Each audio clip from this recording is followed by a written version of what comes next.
Bismillahirrahmanirrahim. Assalamualaikum warahmatullahi wabarakatuh.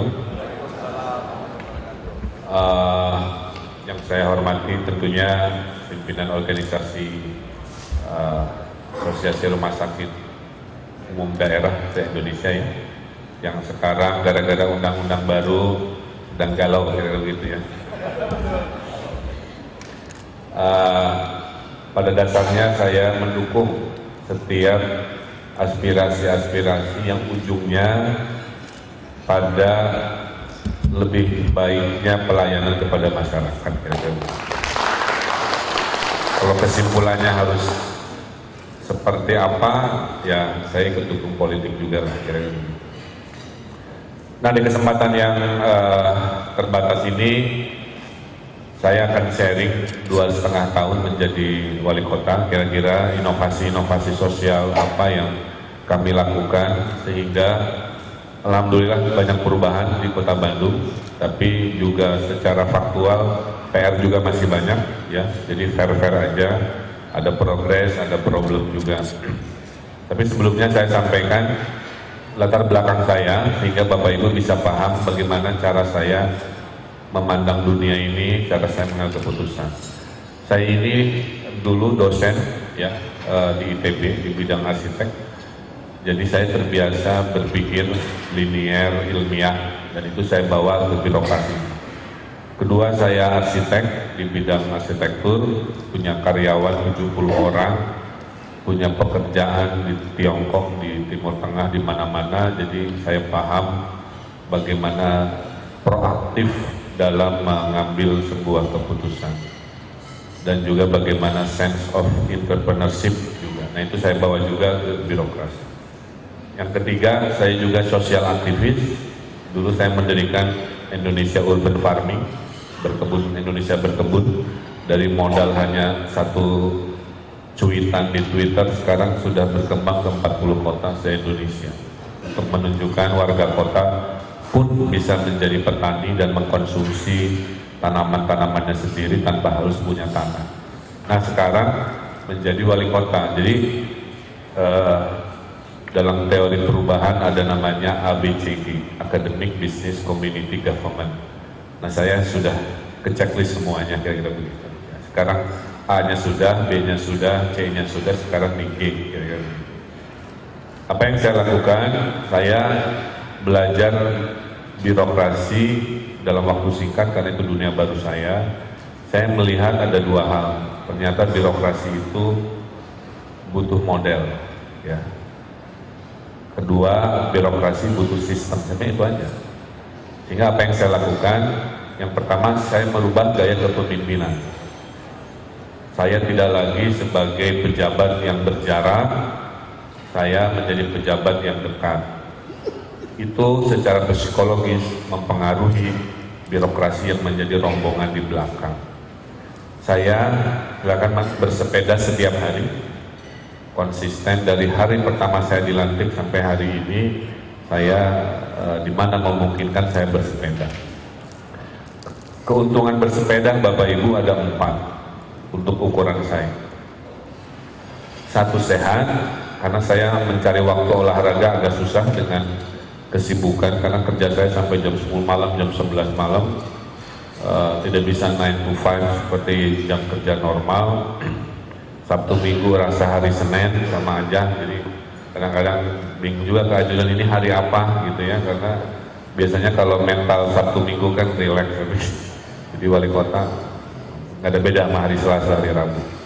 1, sehat. Kedua, dengan naik sepeda saya bisa menemukan problem, Pak. Jalan bolong ketahuan, sampah yang disembunyikan ketahuan, nemu PMKS gelandangan pengemis PKL ketahuan, supir emprengan yang sekarang menuntut ke pengadilan juga ketemunya di jalan seperti itu ya. Jadi wali kota itu harus jadi supir juga montir ya. Ketiga, dengan naik sepeda saya bisa berdemokrasi dengan rakyat. Berhenti dulu, Pak, ya Bu, selfie dulu. Ini dulu selfie biasanya, ibu-ibu tapi biasanya ya. atau Pak saya punya ide, atau Pak saya mau marah. Jadi bagian dari dinamika ya. Yang paling mengharukan ada juga yang membuat saya terharu, dan itulah menjadi bayaran saya sebagai wali kota. Pak Wali dipepet motor ya oleh ibu-ibu. Kebayangkan kalau ibu-ibu naik motor ya, lampu sennya ke kanan, beloknya ke kiri. Ibu-ibu ya tipe itu ya. Kalau ibu-ibu tipe itu ditanya polisi, kenapa kamu sen ke kanan, beloknya ke kiri? Wah, polisi yang salah. Sen ke kanan itu maksudnya yang di belakang harus ke kanan, karena saya mau ke kiri gitu. Nggak mau kalah ya. Karena apa? Ibu-ibu selalu benar. Itu rumus hidup saya. Jadi jangan dilakukan. Dipepet oleh ibu-ibu, terus Pak Wali, saya ngejar Pak Wali dari belakang, cuman mau bilang minggu depan saya mau umroh, saya mau doain Pak Wali. Gitu. Jadi cerita-cerita kecil itulah bayaran saya sebagai wali kota. Karena saya tidak mencari nafkah sebagai wali kota. Dulu saya arsitek mendesain seperti ini, kerjanya di Tiongkok, bayarannya dolar dan sebagainya. Jadi bukan materi, karena saya lahir sekolah besar. Yang keempat, naik sepeda itu banyak ide-ide lahir dari ketenangan itu, Pak. Naik sepeda, angin lewat, segar, pikiran jernih, ting ting ting ting gitu, ide masuk, saya tulis, saya catat dan sebagainya. Ya. Jadi saya mempraktekkan itu sekaligus mengajak warga. Maka ke warga Bandung itu kita menghimbau Jumat bersepeda. Ya. Jadi di Bandung itu, coba funding. Saya ingin mengubah warga saya, tapi dengan cara-cara evolusional, pelan-pelan. Ya. Maka kita launching kalau di Bandung hari Senin tidak makan nasi.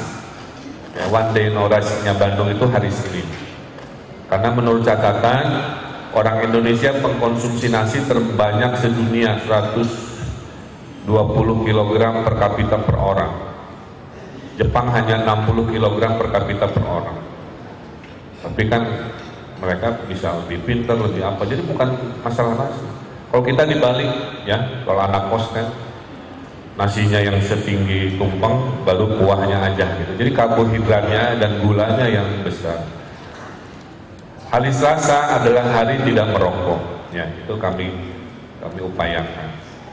Nah, kampanye saya selalu dengan cara kekinian, kira-kira begitu.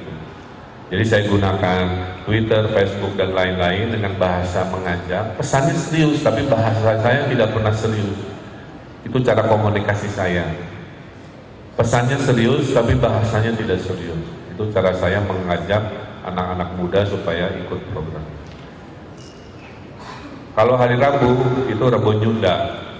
Jadi kalau Bapak Ibu ke Bandung hari Rabu, kami semua pakai kebaya, yang perempuan, yang laki-laki pakai baju hitam-hitam jakikan. Dan kita berbahasa Sunda. Karena mimpi saya, Bandung itu harus tangguh daya kompetisi globalnya, tapi akar budayanya harus kokoh juga. Itu mimpi saya. Jadi mimpi saya Bandung itu gabungan Bali dengan Singapura kira-kira. Pada satu sisi dia global kompetitif, di sisi lain dia sangat tapi Singapura juga kurang kokoh di sisi budayanya, agak bingung. Nah, saya ingin membawa Bandung itu begitu. Hari Kamis, Pak, seperti hari ini, itu kami bahasa Inggris. Ya, karena MEA sudah datang, lain-lain sudah harus siap. Jadi saya mengajak warga Bandung berbahasa Inggris setiap hari Kamis. Jumat bersepeda, Sabtunya festival. Kenapa Sabtu festival? Ini ilmiah, Bu. Saya di Bandung ini bereksperimen dengan namanya Happiness Project. Jadi ukuran kemajuan sebuah bangsa tidak hanya diukur oleh kaya miskin atau statistik ekonomi, ya. Selalu kan begitu ya. Per kapita income, GDP. Saya bilang advanced society is happy society. Kita Bandung mungkin masih sedang menapaki menuju kota modern, tapi kebahagiaan harus juara. Nah, kami lahirkan namanya Happiness Project, proyek kebahagiaan. Ini intangible, tidak terukur, tapi kami ukur.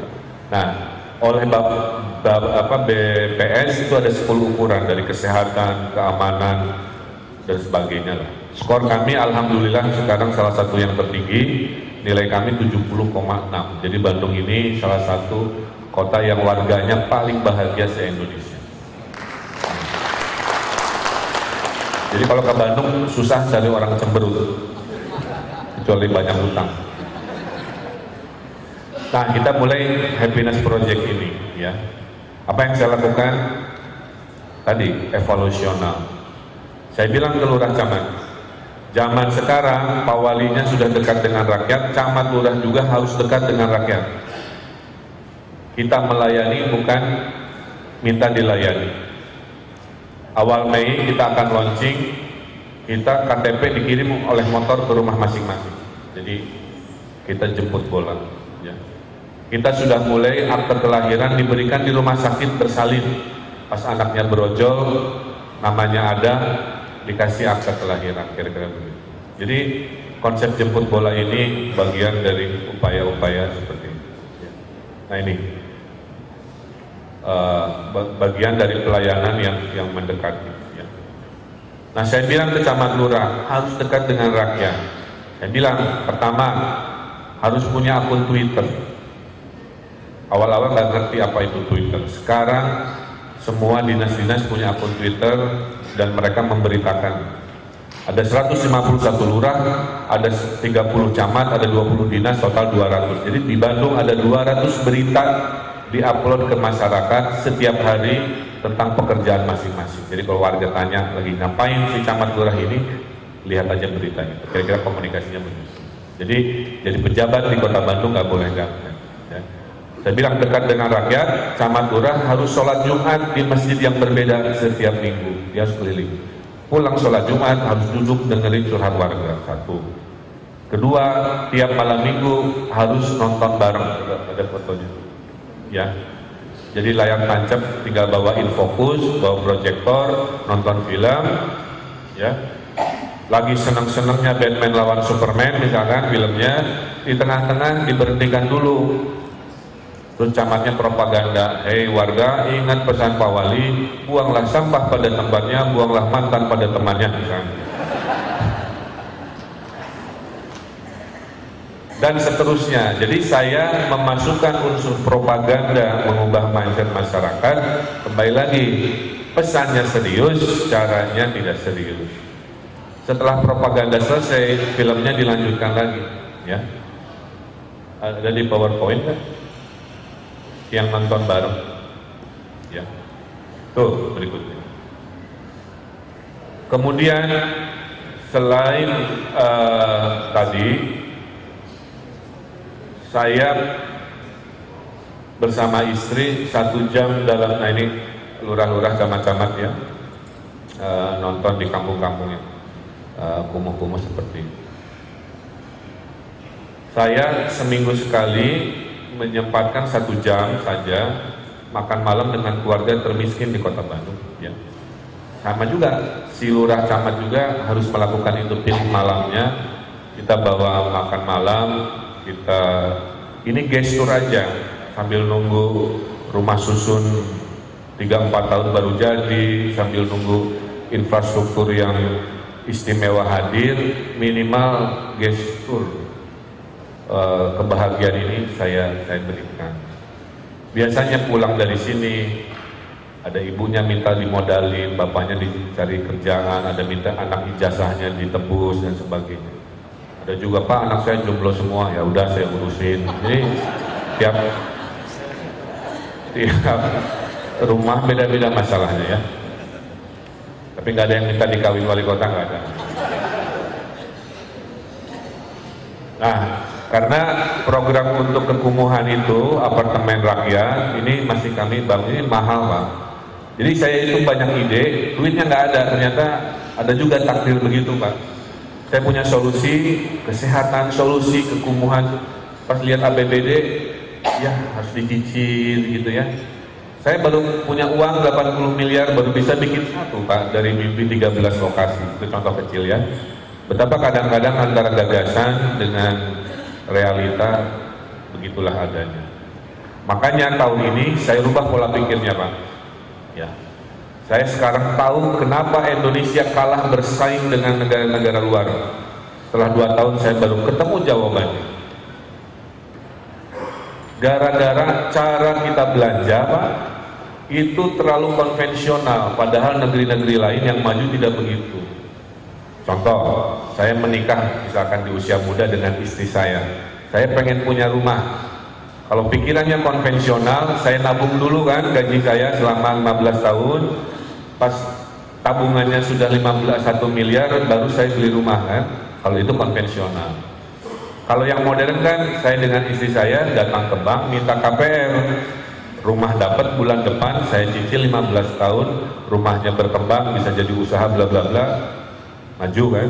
Nah, kota kabupaten juga begitu Bapak Ibu. Saya mau bikin RSUD, Pak, cukup buat tanahnya dulu. Kapan konstruksinya? Baru tahun kedua konstruksinya. Udah siap belum Pak? Alkesnya baru tahun ketiga. Alkesnya tahun ketiga. Gimana tahun keempat siap? Pak, ketangkep Barreskrim, tahan dulu setahun. Baru tahun kelima bebas dan lancar, tidak ada 5 tahun hanya untuk satu urusan yang sepele kan? Kali ribuan urusan di Republik ini, itu kenapa kita lelet. Tapi di negeri-negeri lain pembiayaan itu oleh swasta Pak. Makanya sekarang saya akan launching public private partnership untuk infrastruktur sosial ini. Rumah sakitnya nanti dibiayai swasta, beres dalam 1,5 tahun karena swasta cepat. Kita nyicil kayak suami istri tadi selama 15-20 tahun. Perubahan datang cepat kepada rakyat, ekonomi bergerak karena kapital masuk, cash flow saya tidak terganggu karena setiap tahun saya bisa nyicil 100 miliar untuk nyicil ketimbang 100 miliar untuk bayar-bayar rutin. Nah, pola pikir ini Pak, ini yang terjadi di 500 kota kabupaten se-Indonesia. Makanya kalau saya bilang, kalau dari kacamata saya, kalau Indonesia mau maju, harus diizinkan kami kepala daerah berinovasi dalam pembiayaan infrastruktur. Kami bagi dua, ada komersial infrastruktur, ada income-nya, ada sosial infrastruktur seperti rumah sakit. Bandung ada 151 kelurahan, kami baru punya puskesmas 75. Gimana caranya saya punya mimpi, semua kelurahan punya puskesmas kalau pakai pola yang lama, setahun paling bikin 3, tahun depannya bikin 3, kan begitu. Tapi kalau pakai public private partnership, 76-nya bisa beres dalam 2 tahun oleh si swasta ini, saya nyicil. Pelayanan kesehatan bisa baik, datang cepat, cash flow tidak terganggu. Nah, ini revolusi finansial ini dari kacamata wali kota yang akan saya golkan tahun ini kira-kira. Ya. Nah, kembali ke yang tadi ya. Jadi saya berinovasi kepemimpinan, mendekatkan diri pada rakyat. Dekat itu ada 2 hal Bapak Ibu. Secara fisik saya dekat, bersepeda bisa belusukan. Secara virtual. Jadi warga Bandung sekarang tahu kalau mau curhat ke wali kota tidak harus ketemu. Bisa ke Facebook, bisa ke Twitter dan sebagainya. Twitter saya followernya 1,3 juta. Instagram saya tempat saya buang stres karena isinya humor semua, 2,9 juta. Facebook saya 30 juta per bulan di Cebelang. Apa keuntungannya? Saya bukan Abu Rizal Bakri yang punya TV One. Saya bukan Pak Surya Paloh yang punya Metro, saya bukan Pak Haritanu yang punya MNC, tapi saya punya media sosial Ridwan Kamil itu. Yang penontonnya tadi 1,3 tambah 2,9 juta tambah 30, hatur lumayan. Maka saya maintain komunikasi ini hanya berita positif Pak. Segalau-galaunya saya sebagai wali kota, saya nggak pernah posting negatif news. Ya, saya selalu posting positif news. Ya. Tapi oleh Facebook saya dinasehati, Pak Wali, orang Indonesia itu stres. Oh gitu. Jadi kalau ngasih berita jangan serius terus. Makanya 30% posting saya itu adalah berita yang ringan. Dan terbukti Pak. Ya. Waktu saya posting Facebook yang Pak Oden juga kami menang Sinovac 3 inovasi kesehatan Menpan, kan keren ya, menangnya nggak 1 Pak, 3 gitu lah. Kata saya mah keren gitu ya. Saya posting, hai warga Bandung, kita menang 3 inovasi, terutama bidang kesehatan, karena kita ada ojek makanan balita itu ya, ke orang miskin. Yang komen hanya 200 ya. Tapi waktu saya posting tentang wahai warga-warga, ternyata kebahagiaan berhubungan dengan menikah, marilah kita menikah jika mampu, kan begitu ya. Yang komen 3.000. Jadi kesimpulannya, dalam teori komunikasi, orang Indonesia itu terlalu lelah mengkonsumsi bad news. Sok tiap hari baca koran, pasti dominasinya bad news is good news. Nah, poin saya itu ya, dekatkan secara fisik, dekatkan secara virtual. Apa yang terjadi Bapak Ibu?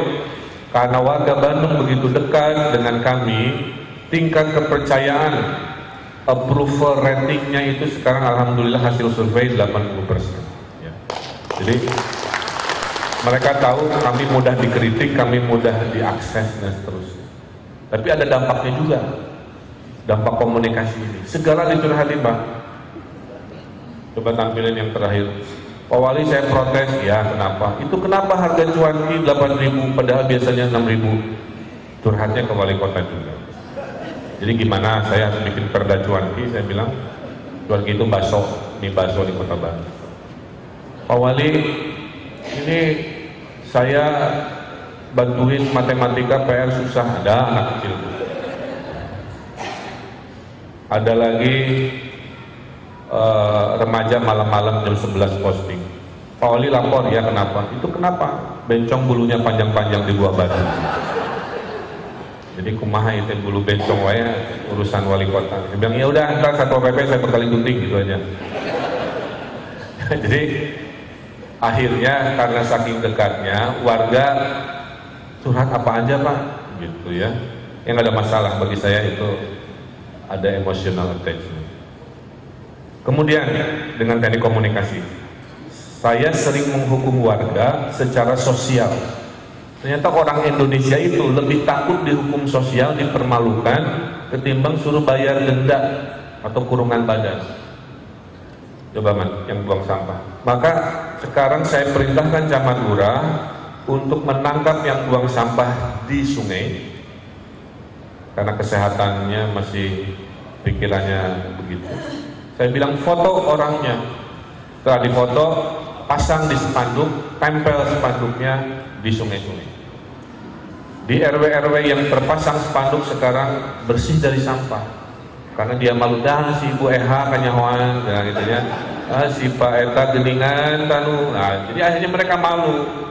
Satu, dulu bangku-bangku taman saya Pak banyak yang potong diinjek-injek oleh warga-warga alay gitu ya. Saya temukan orangnya, saya suruh ngepel hukuman sosial, diliput oleh media sana sini. Sekarang nggak ada lagi bangku taman saya yang rusak. Jadi kesimpulannya, inovasi sosial mengubah bangsa Indonesia ini ternyata banyak dari isu-isu itu. Dulu Pak, kalau ada sampah orang Bandung angkat tangan, Pak Wali ini bukan sampah saya. Tapi setelah saya rubah mentalnya dengan gerakan pungut sampah Senin, Rabu, Jumat, saya bilang kalau kamu cinta Bandung, ya cintai dengan solusi. Cintai kota ini seperti mencintai ibu kamu, itu bahasa saya. Kalau kamu mengotori kota Bandung seperti kamu mengotori ibu kamu sendiri, menistakan. Nah, sekarang orang rajin pungut sampah. Tapi ada eksesnya juga Pak. Kalau ada sampah, kemarin ya Pak, jadi foto, cekrek gitu ya, terus lapor, Pak Wali ada sampah. Maksudnya dia warga yang bertanggung jawab. Saya bilang ambil bukan difoto gitu kan. Nah, sempat kejadian yang positif Pak, dengan warga dekat dengan saya dan warga dengan Pemkot versi komunikasi. Pernah kita menolong nenek-nenek tertabrak mobil.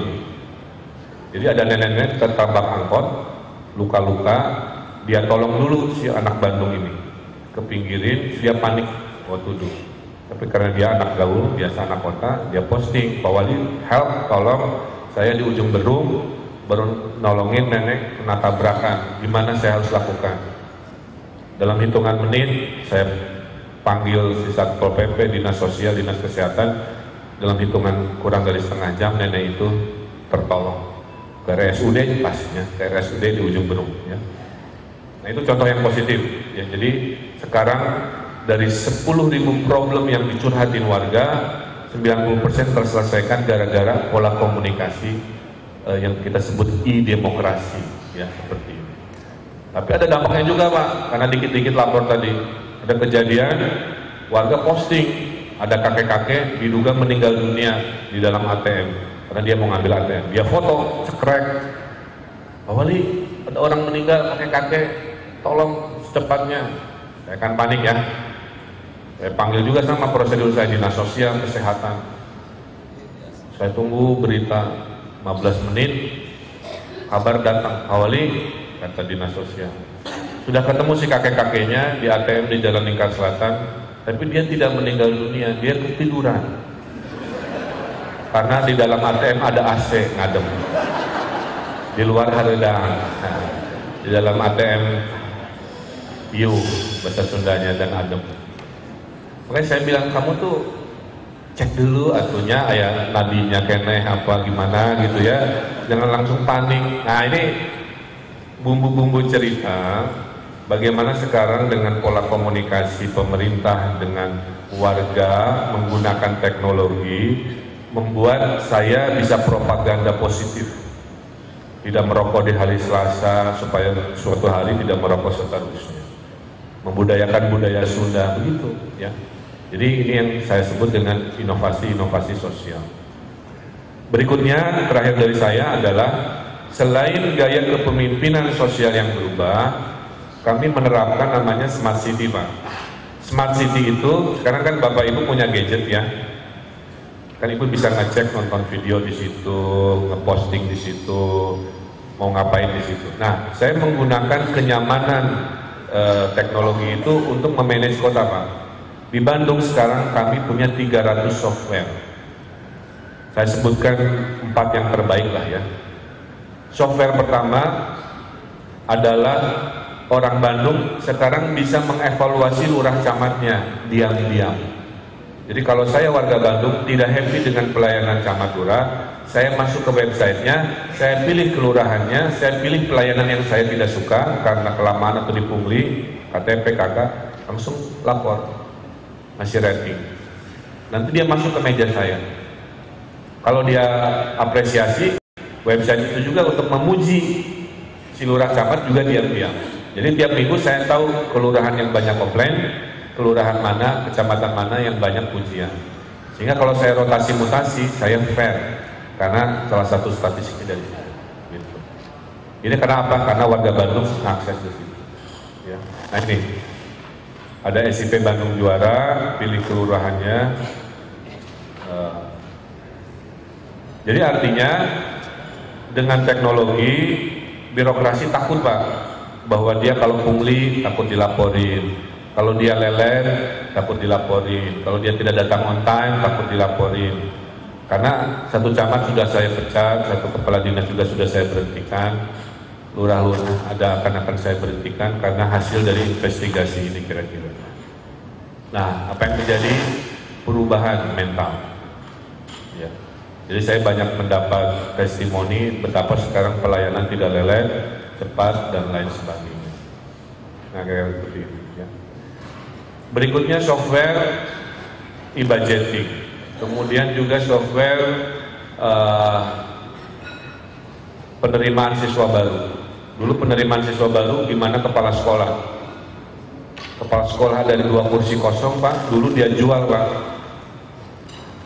1 kursi kosong saya investigasi dijual 20 juta kepada siswa yang name-nya kecil tapi kaya. Kalikan berapa kelas, kalikan berapa sekolah, 20 miliar korupsi dalam setahun dari penerimaan siswa baru. Dengan Smart City saya online kan, saya tarik kewenangan lurah camat. Apa yang terjadi? Tidak ada lagi jual beli kursi karena semua by system. Kan sederhana ya. Nah, kita ada 300-an hal-hal seperti itu. Apa yang terjadi? Alhamdulillah, waktu awal saya jadi wali kota, kinerja birokrasi, sakitnya, akuntabilitas kinerja birokrasi. 2013 Kota Bandung itu ranking 200-an Bapak Ibu, dari 500 kota. Nilainya 50 C. Desember 2015 kami ranking 1 nasional, nilainya 80. Satu-satunya kota yang nilainya A, nilai 80, kinerja birokrasi itu Bandung. Kalau ditanya Pak Wali, kenapa bisa 2 tahun? Jawabannya itu gaya kepemimpinan yang berada di pasukan dan mengundangkan Smart City untuk mengunci praktek-praktek negatif. Sekarang perizinan di Bandung online, bayar izin online, mengirim dokumen izin dikirim oleh tukang pos. Jadi tidak ada pertemuan warga dengan warga. Makanya yang KTP juga saya temukan penyakitnya sekarang Mei kita launching. KTP dikirim ke rumah, bukan warga yang datang ke kantor. Nah, mungkin kira-kira itu ya 2,5 tahun yang saya lakukan. Untuk kesehatan kami berinovasi, mudah-mudahan inovasi yang akan saya sampaikan bisa diaplikasi bagi yang belum. Kami di Bandung itu RSUD-nya sekarang antriannya online Bu, jadi tidak fisik, dan antriannya bisa pakai SMS. Jadi saya register ke SMS RSUD saya pilih klinik dan dokternya, nanti oleh operator dijawab, Ibu datanglah jam 9.15 sampai 9.30. Kalau dulu Bapak Ibu RSUD saya sebelum antri online dari jam 2 pagi udah ngantri, jam 3 pagi udah ngantri untuk pelayanan dokter jam 9, jam 8. Yang sakit kasihan, kalau yang nggak sakit nemenin ibunya atau bapaknya harus cuti seharian kan. Belum kalau antriannya panjang, sepatunya bau dan sebagainya kan pernah, karena sakit capeknya ngantri, sepatunya yang ngantri kan, supaya orangnya duduk, sepatunya yang menjadi kode. Ini kan sederhana, akhirnya dengan antrian online, alhamdulillah hidup orang lebih produktif. Dia datang hanya 9.30, malam harinya dia bisa tidur lagi, bisa sunnah rasul lagi, bisa macam-macam. Intinya inovasi satu. Kedua, saya dicurhatin orang miskin Pak Wali, jadi orang miskin itu susah. Saya ke rumah sakit ditolak, ya harus balik lagi. Itu kejadiannya jam 7 malam dia bilang. Dia duduk di pinggir jalan karena ditolak rumah sakit. Balik lagi besok atau apalah gitu ya. Pak Wali, saya cuma minta satu. Bisa nggak orang miskin kayak saya, puskesmasnya itu bukannya di atas jam 5 Pak Wali gitu. Karena kami memang pengennya ke puskesmas, tapi karena tutup akhirnya ke rumah sakit malam-malam. Terus ditolak dan sebagainya. Gara-gara itulah Pak, Bandung akhirnya sudah punya 8 puskesmas yang buka 24 jam. Ya, jadi orang miskin di Bandung, insya Allah kalau dia sakitnya jam 9, masa sakit sampai jam 5 kan nggak mungkin ya. Sakit kan nggak ada waktu. Nah kalau malam-malam sakit, kami punya puskesmas 24 jam.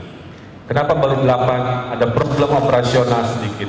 Tidak semua dokter bisa lembur dan sebagainya. Jadi tapi idenya menurut saya udah betul. Kita melayani warga ya begitu. Maka mimpi saya sebenarnya suatu hari puskesmas lah ujung tombak kesehatan primer dan sekunder sebelum ke rumah sakit. Saya belajar di Spanyol Pak, 80% masalah kesehatan selesai di primer dan sekunder sebelum ke rumah sakit.